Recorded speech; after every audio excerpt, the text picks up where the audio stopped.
Thank you, Mr. Cole, very much. Thank you, Preeti. Thank you all for singing so beautifully. And that last song says it all. The way that Ananda has been built has been many hands making a miracle.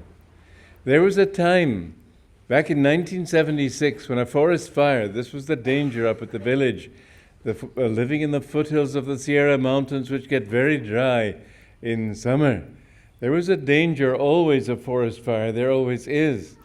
But this particular fire devastated 450 of our, at that time we had only 750 acres, now we have 1,000.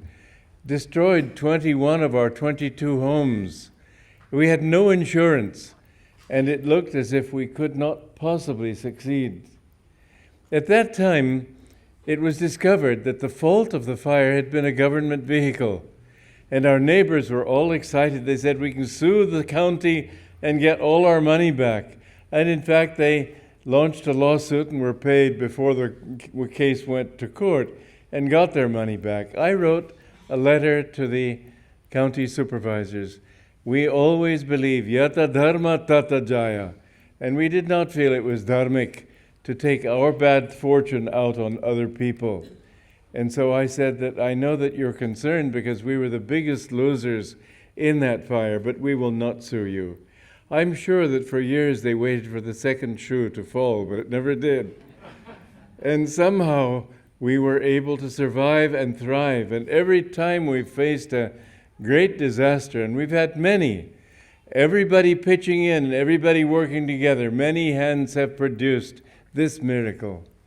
And so it is that the Gita is perhaps our greatest miracle of all. At least I can say personally it is mine, because for many years I've dreamed of getting it out, and I thought it would take me 10 years. And at my age, 10 years is a very iffy proposition. And I was able, with God's grace, to do it in less than 2 months. Well, yesterday I talked about the Gita as allegory. There's another very important aspect of it, and that is that the Gita is completely in tune with modern science. In fact, it explains things that you can only really understand today, that you know what the findings of science is, you know the view that we have of the universe, which people couldn't have had before. But you know, even back in 1894, Swami Sri Yukteswar, in his book, The Holy Science, wrote that matter is energy. It wasn't discovered until 11 years later. In 1905, science declared matter is energy. How did this universe come into being? He explained it. Science has made it clear in its own way. He's made it even clearer, and the Gita makes it very clear. When God created the universe, I mentioned this briefly yesterday, He did not have a lot of atoms to put together. He didn't have anything. He had only His consciousness. And in that consciousness, He visualized, He dreamed. And just as your dreams seem very real to you when you're asleep at night, I remember many years ago, I dreamed I was flying. And I thought, well, this is such a strange thing to be doing. I must be dreaming. So I tried to reason it out as to whether I was dreaming or awake. And I finally came to the very and complete logical conclusion that in fact I was awake, I was only doing something unusual. What was my surprise a moment later to wake up and find that it had all really been a dream. So this world, which seems so real to logic, so real to our senses, so real to all the reasoning we can apply, when we wake up in God, we see it was all a dream. The way God created this universe was to visualize thoughts. Everything was created in ideational form, in thought form. And in that, all the seeds were there, but it was not formulated in a solid form. Then God, after that stage had been reached, and that's a whole universe. It's a level of our body, a causal body. There's also a whole causal universe. Once that was formed, then God vibrated a portion of it more grossly in the form of energy, and that is the astral world and the astral body. And finally, when that was good, you might say, when it was working well, then God projected energy further into the form of matter, as we call it. Matter, however, and science has declared this today, is only energy. I used the example of a propeller yesterday. We can take an even more commonly known one, a fan. When you see a fan, you see separate blades, and you see space between them. But once the fan is turning, you see nothing but a solid disk. And so that energy moving fast enough produces the appearance and even the sensation on all levels, touch, feeling, smell, taste, everything, of solidity. But it is not any more real than just the dreams you have at night.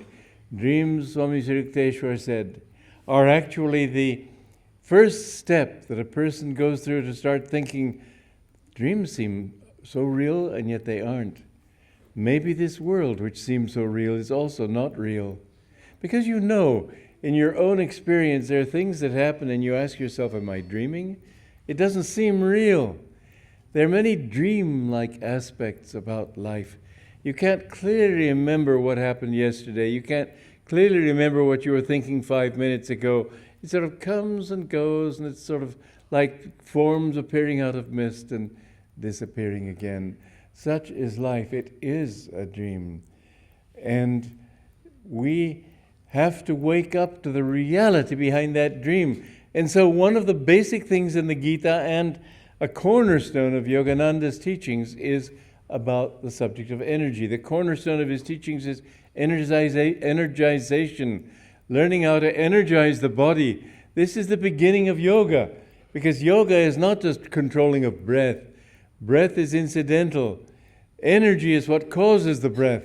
And yoga explains it much better than science does. Yoga is far in advance of science in these fields. Yoga cannot produce electronic gadgets, but it can produce and help to explain the most wonderful electronic gadget of all, the human body.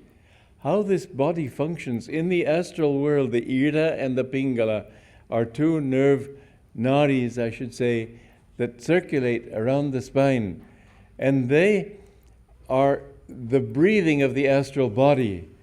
And in this body we find it actually happens and we are much more yogis than people realize. You know, people say that heaven is up above and hell is down below.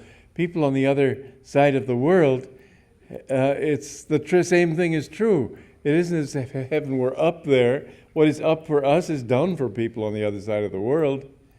But it is true for every human body, and everybody knows it. I suspect, without knowing all languages, that in every language there is an expression for I feel up, I feel high, I feel uplifted, something that indicates an uprising of energy and consciousness. Or I feel depressed, I feel low, I feel downcast, I feel heavy. All these are the heaven and hell in the human body. We have come up in the vertebra, the animal form has finally taken a shape where there is an ascent of energy or a descent of energy.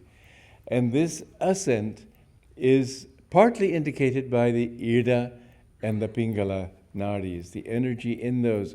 When you feel good about something, isn't it so? And when you feel bad, and when a baby is first born, its first breath, so it can take that first cry, and then it cries. That's really when the horoscope should be written, at that moment. And when a person dies, there's the breath is taken out of the body. These are universal facts, and it's not as if Christians say, well, we believe the opposite. You can't. It's not as if people in Borneo say, well, we believe that actually we're happiest when we're down below. A dog may feel that way, sort of wagging his tail. But that isn't the way things are. And so it is that science has begun to make open and ready for us. It's so interesting that for centuries, science and religion considered themselves enemies, rivals. But now In fact, yoga says, don't believe. The criterion of being a good Christian is credo, I believe. Well, the answer to that is that people used to believe the world was flat, but it's not. Your beliefs don't tell you. It's your experience that tells you. Yoga says you must experience. And the experience of man is that when we can raise our consciousness, and Ira and Pingala and Kriya Yoga, again and again in the Gita, it talks about Kriya Yoga. Mind you, Kriya simply means action. So what is Kriya Yoga? We have to say, if we want to be exact, that Kriya Yoga, as we understand it, is the Kriya Yoga of Lahiri Mahasaya Benares, of Varanasi. Because that Kriya Yoga deals not with, there are Navi Kriyas, there are all sorts of Kriyas, but the real Kriya Yoga that he taught, and he used a very simple word, but it has to do with the universal truth. Everybody, when he dies, and it's amazing when you read the Gita, how many things Krishna teaches in the Gita simply to prepare you for the moment of death. The moment of death is the most important time in your life. It's your final exam. When you die, then all that you have done comes together. I had a very interesting conversation with one of the monks in SRF when I was there. He said that he had come to the path because he had had the experience of nearly dying. He was in water and just going down for the third time, and somebody was able to rescue him. But as he went down for the third time, suddenly he saw his entire life. And he remembered all the good things and all the bad things. And the strange thing he said was that many things that I thought were good were not good. Many things I thought were important were not at all important. Many things that I could not see as important in my own mind were crucial in my life. And so most people think of the important as what gets them ahead in business, what makes them successful in school, what makes them good friends, etc. But all our actions are judged from a point of view of dharma. And those things that have taken you closer to living truth, those are what lift you. And those things that take you away from truth, they take you down. There is no such thing as an eternal hell. This is just a human misconception of the truth. It's inconceivable that God would, if you are familiar with the picture of the Last Judgment of Michelangelo above the altar in the Sistine Chapel in Rome, you get a picture of God as being thoroughly furious with the damned and really not paying much attention to the poor saved. All this energy went in damning people for eternity. I just have thought about supposing a young boy grows up in a slum and he has no friends except people who join gangs and fight and so on, and he doesn't know any better, and by the age of 18, by mistake perhaps, he shoots somebody and kills him. And at the age of 19, maybe in a gang war, he gets killed. And so by normal theology, he goes to hell, right? Well, just think about this eternal hell business. 2 billion years down the road. Mind you, 2 billion years is just a snap of the finger in terms of eternity. Somebody says to him, well, what are you down here for? And he says, well, I don't really quite remember. A finite cause cannot have an infinite effect. It's an absurdity, philosophically, logically, any other way you want to look at it. And in fact, the Indian teachings say that there is such a thing as hell, but it's temporary. And in fact, people live in hell or in heaven right here in this world. Our job as yogis is to help people, to ourselves as well, live in heaven right now. But as you die, that moment will come clear. It's not as if you could figure it all out and beat the game. Okay, my last thought is important, so never mind how I think. I'll just focus on that last thought. It's sort of like a dacoit who had done many wrong things, killed many people, stolen from many people, but he figured it out. This is a true story, at least it was told to me as a true story, that he would go to Varanasi, go to Benares, and he would live there until he died. And he broke his legs, cut off his legs, so that he couldn't do anything, he couldn't move. And he just sat there waiting for death, and then he would be saved because he had died in Kashi. And so one day he saw a young person riding a horse, and he said, "You call that riding? Why, without these legs I could ride better than that." And he had somebody put him up on that horse, and the horse bolted, went just beyond the Varuna and dumped him and broke his neck. Well, whether that can be taken as happening to everybody, I doubt. Nor do I necessarily believe that dying in Benares will bring you that. It may not. However, the truth of it is that you have to die in that consciousness, and to create that consciousness, all life is a preparation for that final exam. Now in Kriya Yoga, first let me say that the currents of energy in the spine they're related to your uplifted feelings and downcast feelings, but it's not as if every time you inhale,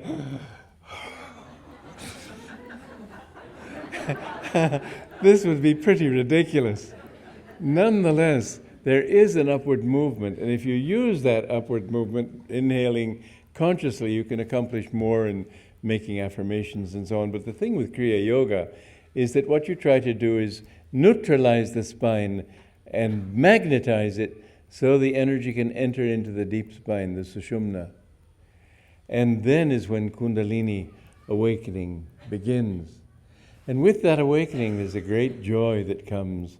And the path goes on from there. I remember saying to my guru one time, talking about how I was feeling Kundalini rising, and I was feeling quite pleased with myself.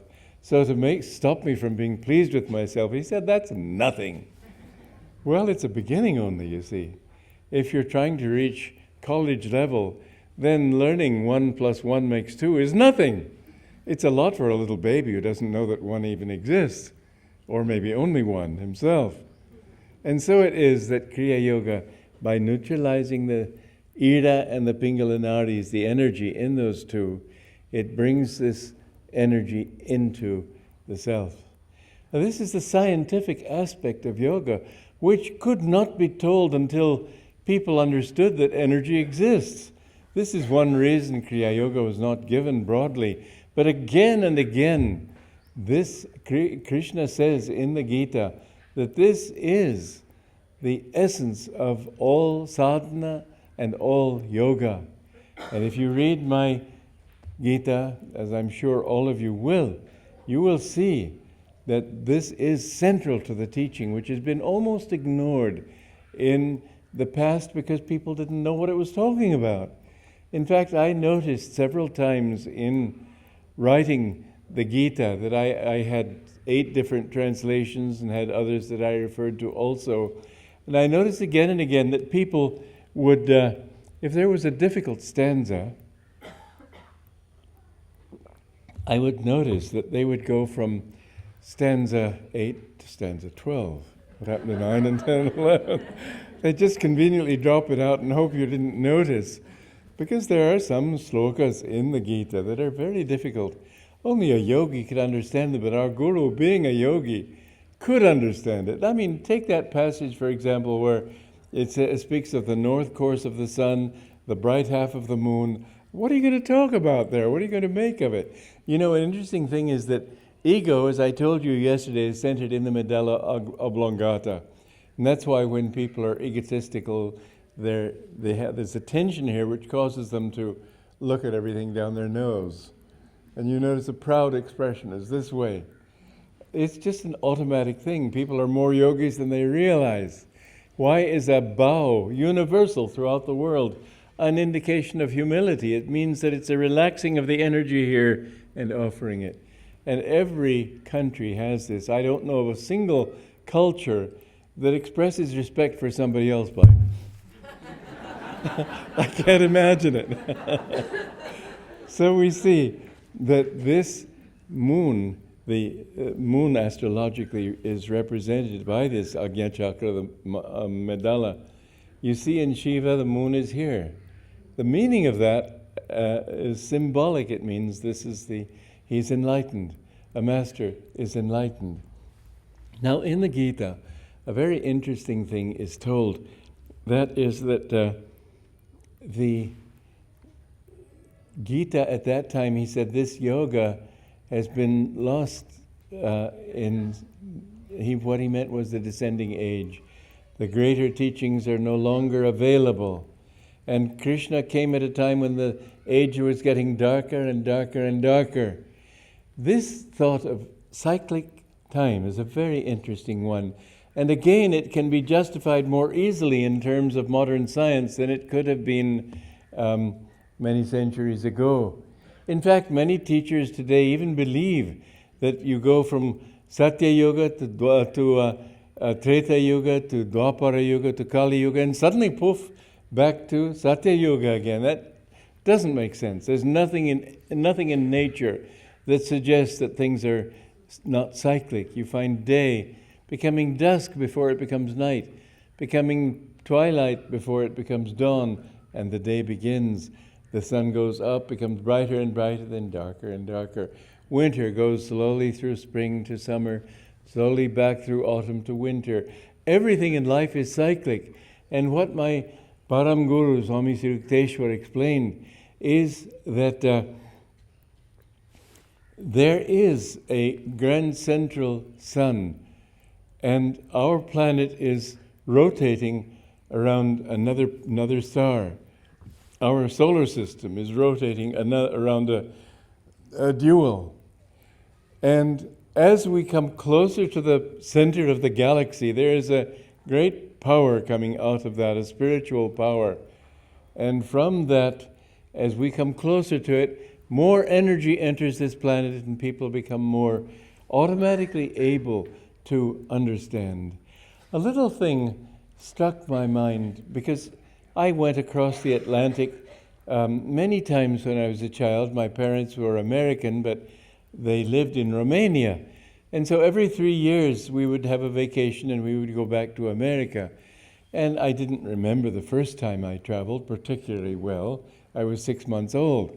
But the next time, 3 years old, and then 7, and then 9, and 13, each time I would notice that when another ship came towards us from a distance, it isn't as if it began as a little speck on the horizon, gradually becoming bigger and bigger and bigger until you finally saw the shape of a ship and a mast and so on. Not at all.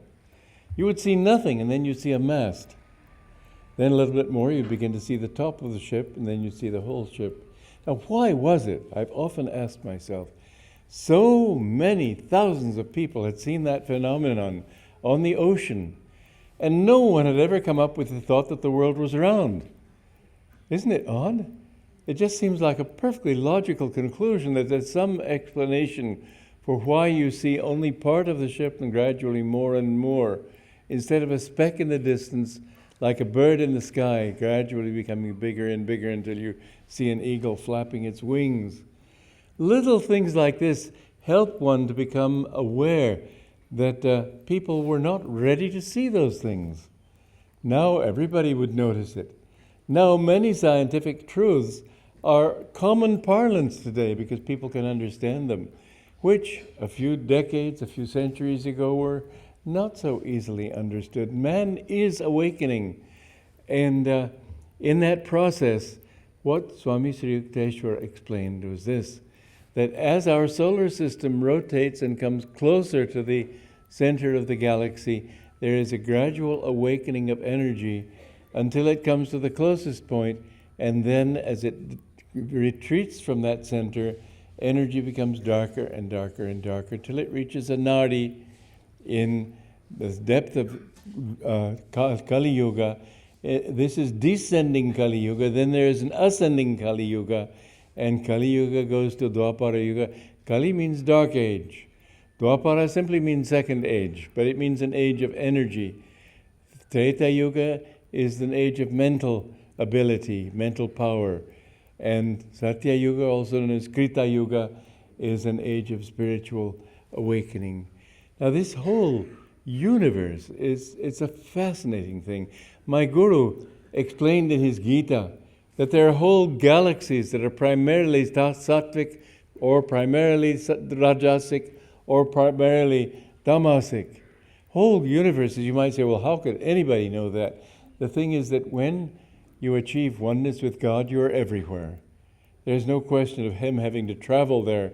You become omnipresent because you become one with God.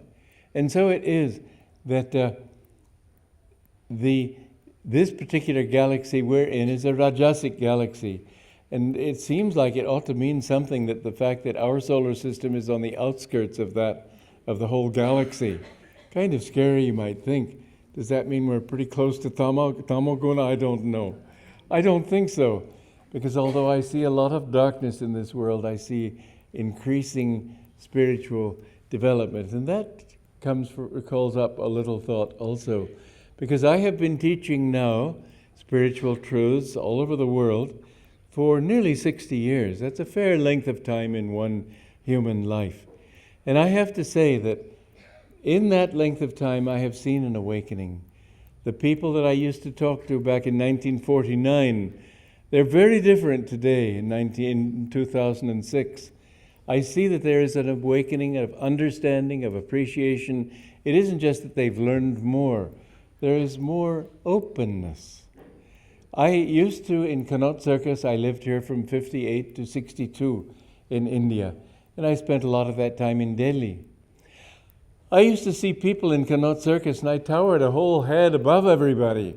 Now I'm sort of looking up at them, hoping they won't step on me. The truth is that Indians today are much taller. Now you may say that it's a question of diet. Maybe it is, I don't know. But this is one of the symptoms of Dwapara Yoga, that people become taller. And they become taller in each yoga. They also live longer. And I find that people today are living a lot longer. People of 80 a few years ago you practically had to write them off. And here I am 80 and moderately sane and able to get from here to there.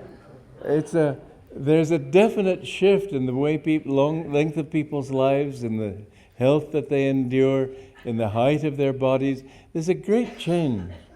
All of these are symptoms of coming into a yoga where there's more energy, and so people understand and can handle themselves better. We're only at the beginning of Dwapara Yoga. In 1900, Swami Sri Yukteswar organized a parade through Sirampur and to announce the arrival of Dwapara proper. It came in 1700, but that was a 200-year Shandhya or bridge. 1900 exactly was the beginning of Dwapara Yoga. So he organized this parade, and people were throwing rocks at them. This is nonsense. It's all Kali Yuga. But none of the symptoms of Kali Yuga are here today.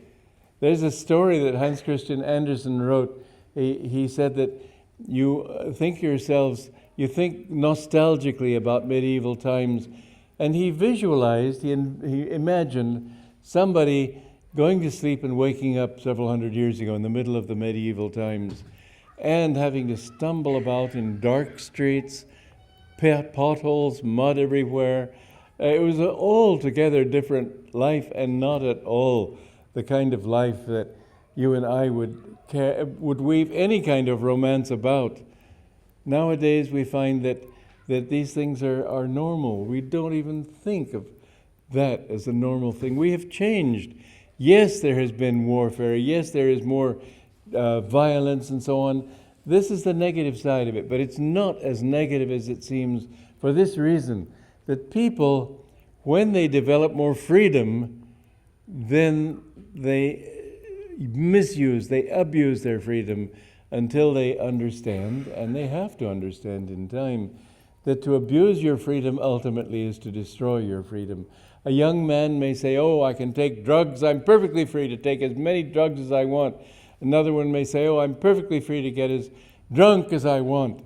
The trouble is they soon find out that instead of being free, they're becoming less and less free. This was one of the great flaws in the philosophy of Jean-Paul Sartre. He said, mankind is radically free, and he based his entire philosophy on that belief. Well, at the end of a totally ridiculous series of sort of throwing dust in your eyes, he concluded, therefore, man is radically free. Well, that was like trying to fly a flag from a pole that didn't exist. He should have made that his final proof, which he never proved at all. The fact is, we are free to be as stupid or as intelligent as we want to be. And if you want to be stupid and if you want to act wrongly, you will find yourself less and less free. Now, Jyotish, could you bring me a chair? Yesterday I wanted to sit down sooner, but now I want to sit down. And so man's freedom depends on... Okay, I better... All of you will be watching the chair. I better... Thank you. Okay. And this gives me a chance to have a little water. Thank you. So the thing is that we see that in the advancement of, even in my short lifetime, there is a change. People are showing more understanding, the awareness of the oneness of the world. There are some mechanical reasons for it, for sure. But nonetheless, it's incredible how this world has changed. Back in 1949, which for me is just yesterday, the Popular Science Monthly in America predicted that someday the computer may weigh as little as 1 ton. In 1979, the president of IBM said that computers will never be in the home. How things have changed with microchips and everything. It's just a different world today.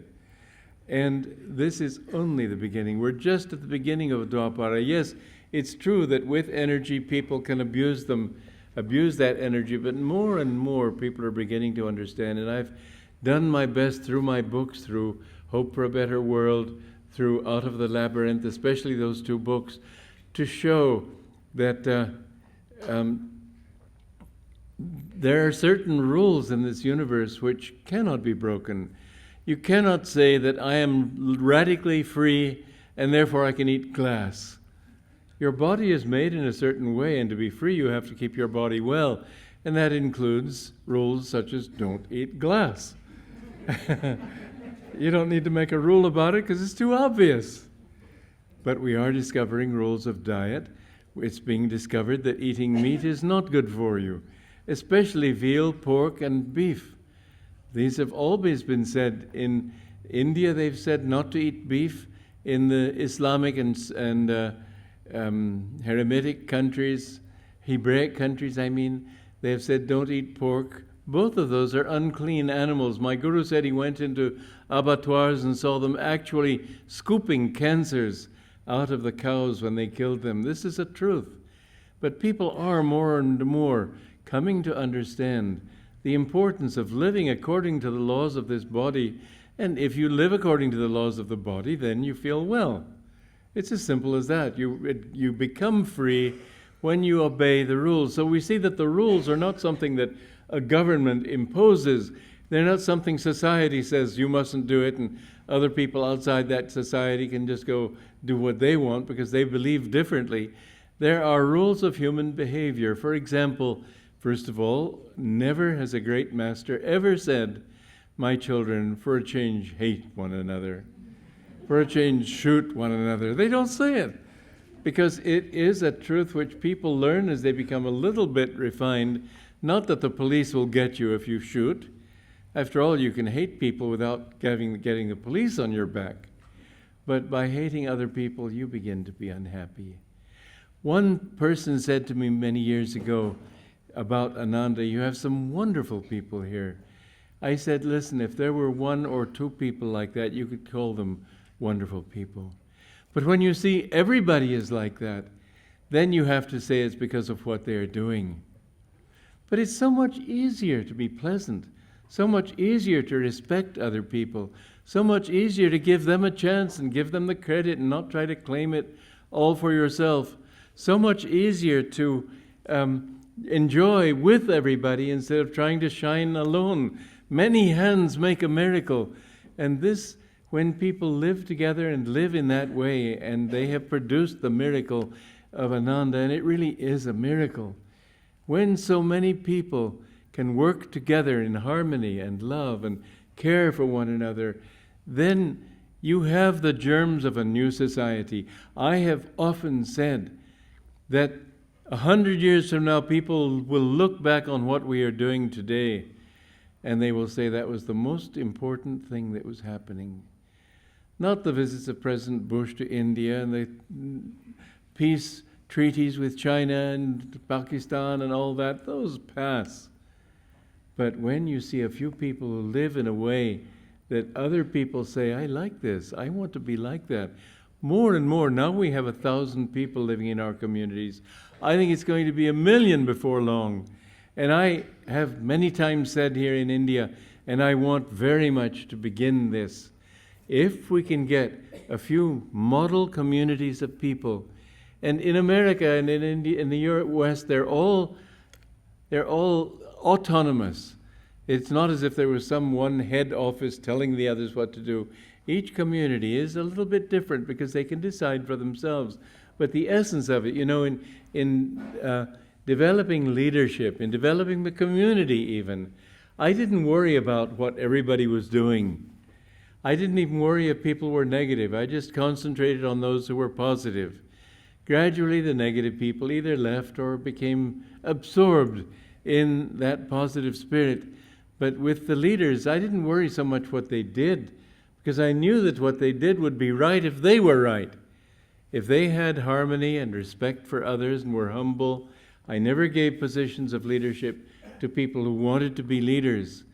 I've always given it to people who were serviceful and wanted to include others and help others. When you find a group of people like that, you know that what they do will be right because it will be dharmic. And so India, I think, it's the right thing for India. It's the right thing for the world. But the beautiful thing about India is it has that philosophy which gives it a basis. If I were to try this in Sicily, I don't know if it would work. Perhaps too many mafiosi, I don't know. But I have got it going in Italy. And we have good people coming from Sicily. It's a wonderful thing to see that when people can get together and be harmonious, that before very long they're not acting the way you find them acting in business offices, in corporations and so on. Everybody trying to push everybody else aside and get to the top. My philosophy is, what the hell does it matter to be at the top? Except you get more brickbats thrown at you. It's not a place of honor, it's a place of service. The role of a leader is to serve others. And the way to make good leaders is to encourage them in what they're doing and not worry about every little thing. I have found over the years that in this way they have grown. And in fact, I felt free to leave America for Italy when I saw that all the decisions they were making were just what I would have made. And Italy, I found they were making all the decisions I would have made. It was time for me to move on. And when I came here to India 3 years ago, I feel this is what I want here. Just think, we have this land that we're looking at in a village nearby. It's a wonderful thing.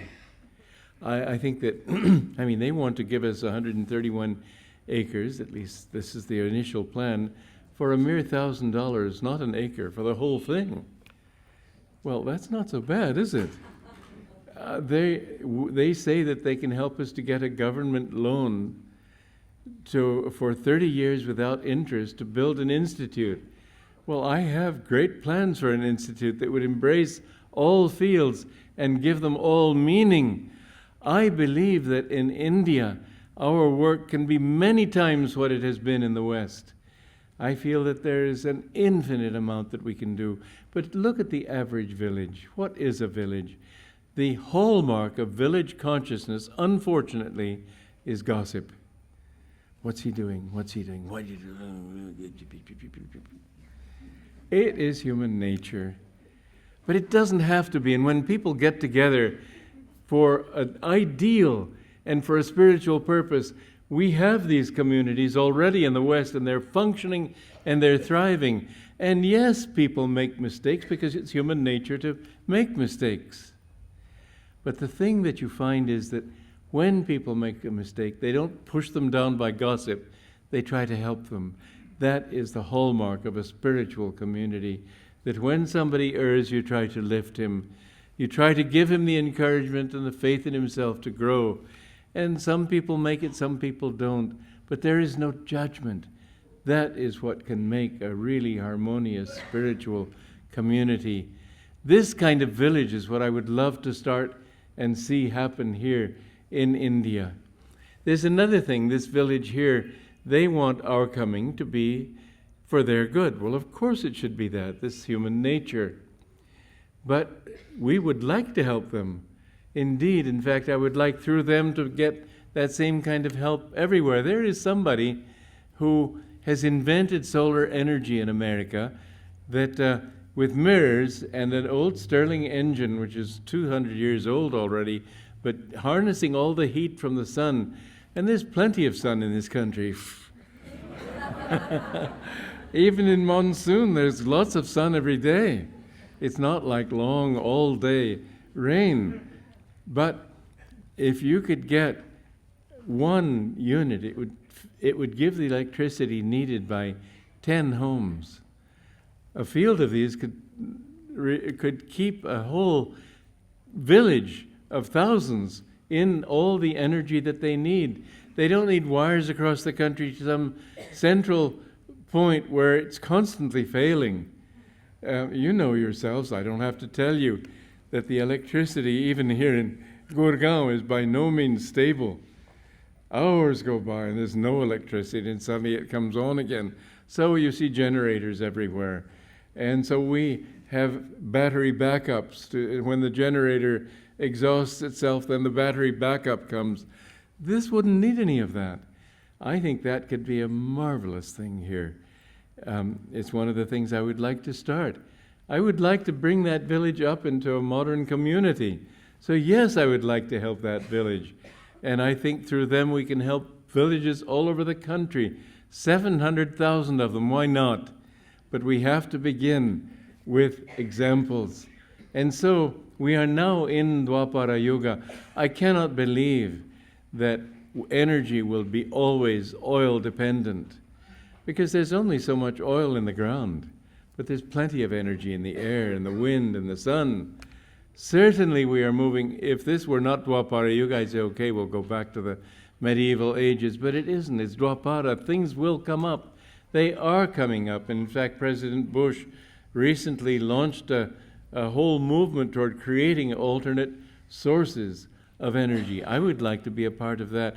You know, I find that every big thing that's been done spiritually, a very good example is Satya Paul, who has created something like 80 schools. But he was an industrialist, a very wealthy industrialist, who put all his money in those schools. I think that's the nicest and cleanest way to do it. Make that money yourself and then use it. If people want to donate, great.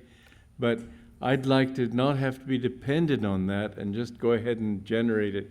I've started a course called Material Success Through Yoga Principles, and that's bringing money on all sides. I think it's a very good course, and it can help people to become successful.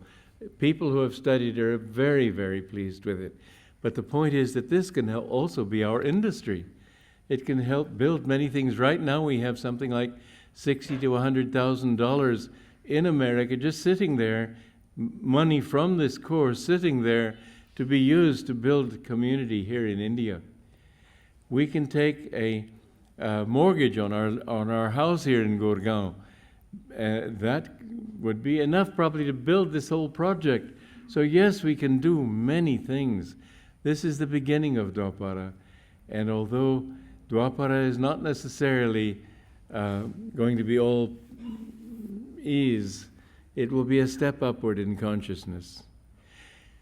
Well, this is a part of what Sri Yukteswar said, and it's a part of what Lord Krishna was saying in the Bhagavad Gita. That energy, that understanding was being lost at that time. He lived, that people have different ideas as to when he lived. Personally, I think it was around 700 BC when the world was sinking into what Sri Yukteswar said was Dwapara Yuga. And Now that time has come up. We're out of Kali Yuga, we're in Dwapara Yuga again, and this knowledge is once again is now on the rise. Here in India, there's a very interesting thing about Indian mentality. And I have to say this not with any desire to flatter, but I have observed it in my travels around the world. I've been traveling for many, many years, in fact, since I was born. Not that I was making that observation at 6 months, but I have seen that wherever Indians have gone, in a very short time they become doctors, lawyers, people at the very top of society. There's a great deal of intelligence here, a great deal of ability. That's why you've been able to take computers and do something with them so quickly. This knowledge is going to bring India to the forefront, is already bringing India to the forefront in a very short time.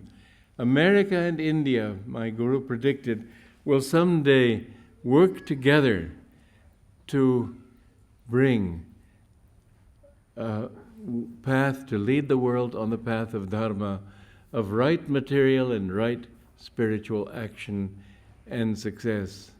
Now, this is a very key point in the Bhagavad Gita, and I mentioned it yesterday I'm pointing to the Gita, but I meant to point to Autobiography of a Yogi, where Yogananda in that book tossed off these thoughts so lightly, if you blink, you won't see them.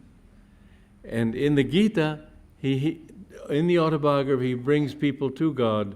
In the Gita, he shows people how to find God. These two books go hand in hand. But in the Autobiography of a Yogi, he said that thoughts are universally, not individually rooted. Very interesting thing. You can notice this sometimes in stories about when it's an unbelievable sort of thing, but somebody's standing on the roof of a tall building wanting to throw himself down, and somehow this mob insanity comes over the crowd, urging him to jump. Let's get the excitement moving. And when they get home, they think, my God, what did I do? I would never do that. But there was this madness that seized the crowd. We saw this here, or you saw it, back in the time of the partition.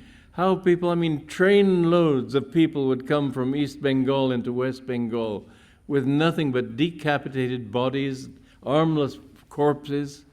Unbelievable. One little boy managed to escape by hiding under a bench, and he wasn't noticed, but he was surrounded by all these corpses.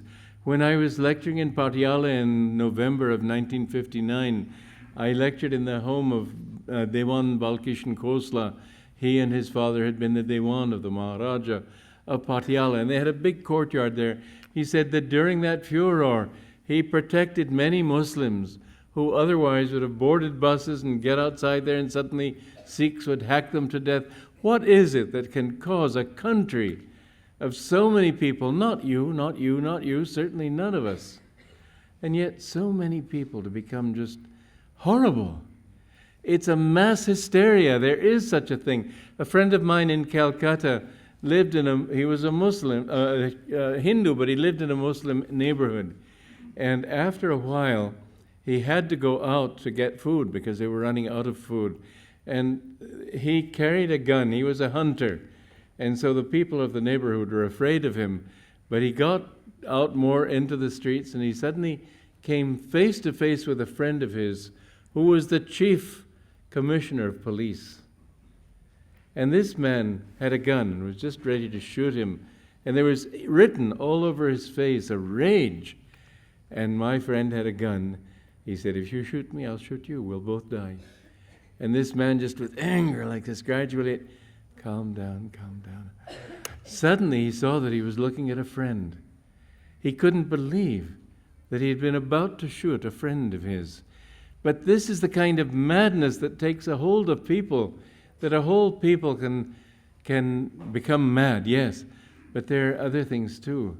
Artistic beauty, inspiration, many scientific discoveries have been made simultaneously by several people at once. The discovery of spherical geometry came first to two men, one a Hungarian and one a Russian, Lobachevsky and Bolyai. And people thought they were crazy. There was only Euclidean geometry, no other was possible. But nowadays they accept this as perhaps the reality. Straight lines are only possible in limited areas because otherwise there's no such thing as a straight line. And the chief mathematician at the time admitted years later that he had had this idea himself, but was afraid that he would be condemned as a lunatic and had said nothing. But again, two people had that idea simultaneously. You know, when Charles Darwin discovered the principle of relativity, Wallace, who's been described as his arch rival, but he was working along the same line with the same discovery. If Darwin had not published when he did, a week later Wallace would have published his book, and we would have Wallacean, or whatever the word would be, evolution instead of Darwinian evolution. And in fact, it's rather unfortunate because Wallace was a spiritual man and Darwin was a materialist, but that was the age we were in. Nonetheless, it has happened again and again in science that at a certain time, these inspirations are suddenly given. I have done a lot of creative work in my life. In writing music, for example, I am extremely conscious that it's not my music. I want clearly a certain subject, but once I do, it's there. Once I've said what I'm trying to do, I don't even think about the melody.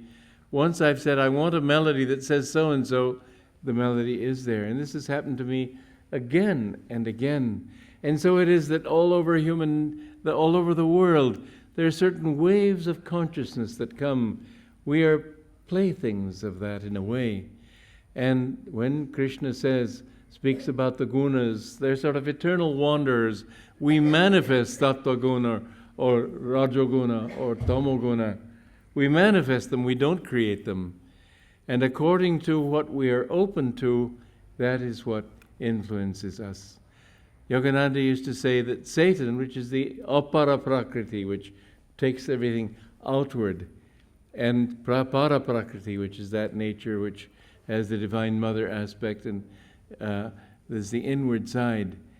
These two, God and Satan, you might say, are pulling on both sides, but they can't influence you until you open the door.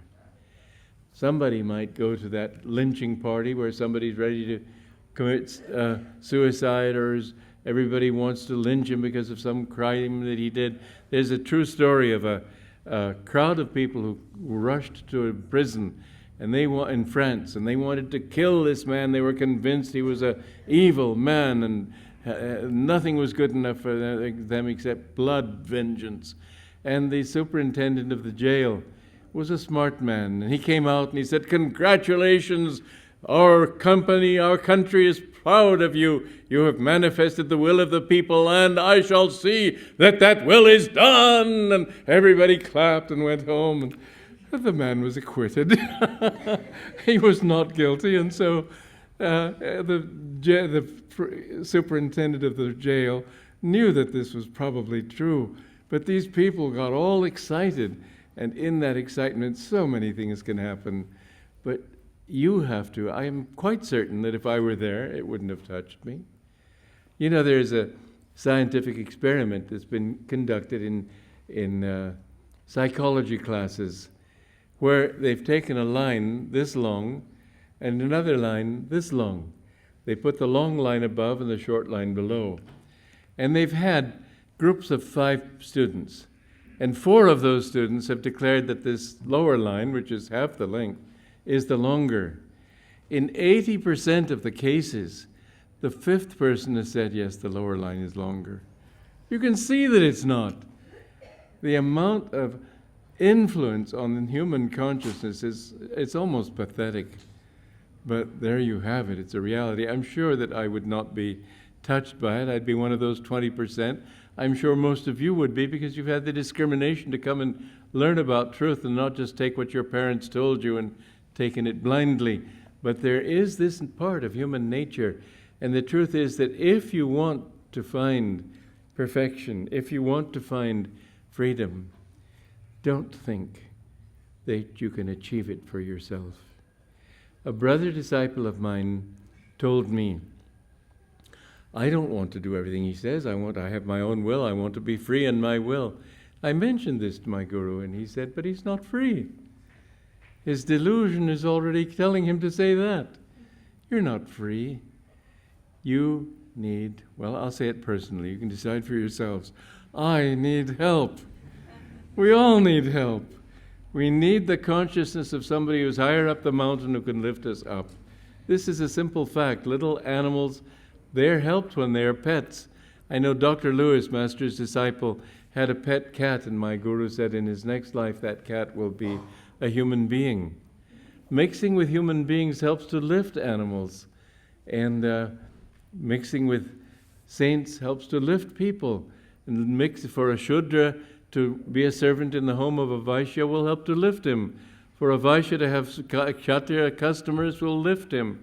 I'm not talking of formal caste, I'm talking of people who are by nature Shudras or Vaishyas or Kshatriyas or Brahmins, because it's really who you are, not who your parents are, that determines your nature. But mix with people of that which you can understand is higher than your own. Finally, just think what a chasm you have to leap from thinking that I am this body to suddenly realizing I am not anything. I enjoyed what Mr. Mehta, who's the head of Asta, I was talking with him, and I said to him, I'm just nobody. I was amused at his answer. He said, well, nobody's perfect, so if you're nobody, that means you're perfect.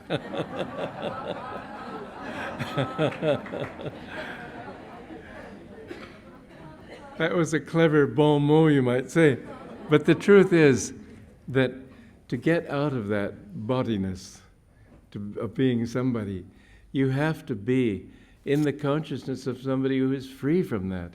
And so the Gita again and again points out to you how you are only manifesting the different qualities that you manifest, but that you could be lots of other things. In fact, as it says in the Puranas, I think it is, that Krishna said to Uddhava, you see that beetle there, that was once Indra. How Indra, the king of the gods, could fall that low? Indra, remember, is not a person, it's a post a person holds. Somebody told me, I don't know if it's true, he was full of this kind of thing. He was an Indian, and you find an awful lot of things like that in India. Anyway, the story he told me was like this, that when the Chinese were ready to invade India, the god in charge of the Chinese came to the god or angel in charge of the Indians, and he said, my boys are getting restless. And he said, I have to let them break out a little bit, but I will see that they stop at such and such a parallel. And in fact, the Chinese came to such and such a parallel, whatever it was, in the north of India, and suddenly they just turned around and went back. There's no reason for it that anybody could see. Well, I'm offering that to you as a bit of non-fact. I don't know if it's true or not, but it's a very intriguing. In Italian, there is a saying, "Se non è vero è ben trovato." If it isn't true, at least it's well said. The truth is that we are the puppets, far more than we know, of our environment, of our neighborhood, of our culture, of our age, of so many things. And our job is to get out of that. And only one way can we do it, and this is again why it is entirely scientific statement when the Gita emphasizes the need for a guru. You need to have somebody who is conscious of being self-conscious and yet infinite. Only by gradually implanting his consciousness in yours can you begin gradually to appreciate and to understand and finally to be born into that new state of awareness.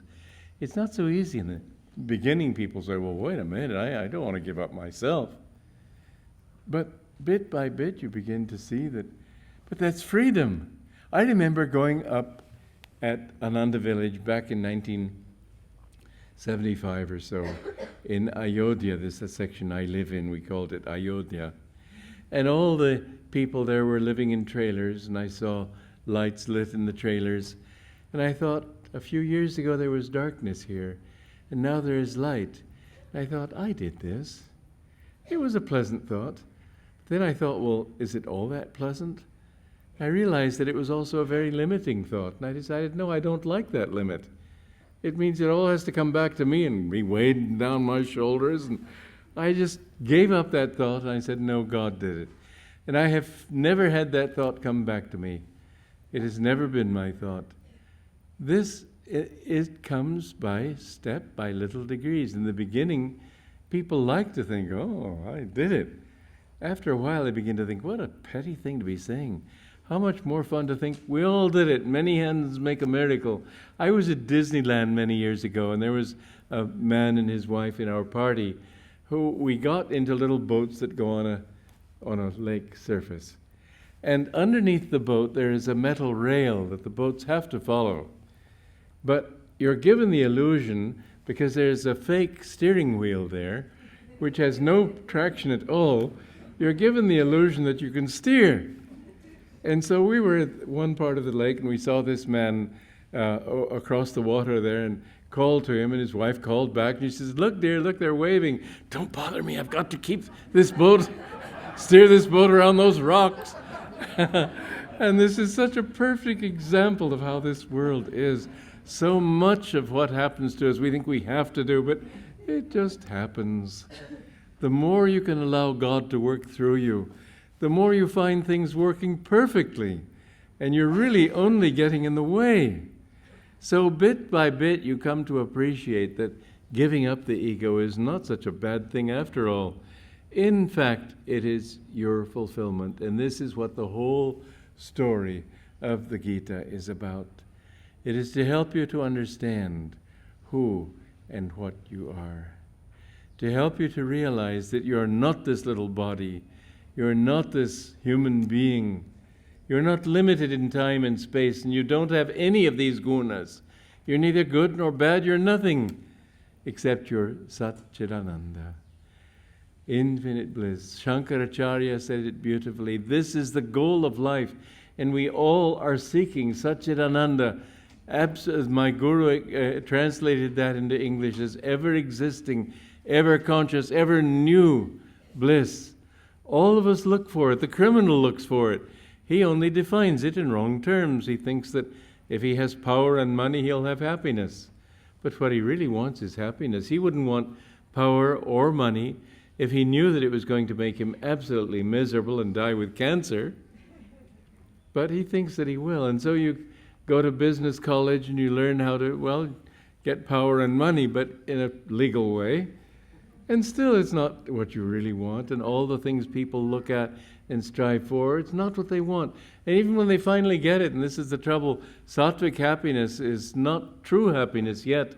Sattvic happiness can be identified with having a dream home by the sea, with seagulls circling overhead and a beautiful rose-colored trellis and hummingbirds in the garden and friends coming over and chatting with you peacefully and happily every evening, and a perfectly eventless life, nothing happening except just peace and beauty and tranquility. At the end of a 10-year period, if not much sooner, I think that you would say, somebody hit me on the head to see if I'm still alive. We get bored with that kind of perfection. That's not the perfection we want. There is more than that kind of sattvic happiness. Sattvic happiness is still ego being happy. And in fact, it's very interesting to notice that ego happiness, which becomes indolent, can sink down to tamoguna once again, laziness. There is no way out except moksha. There really isn't.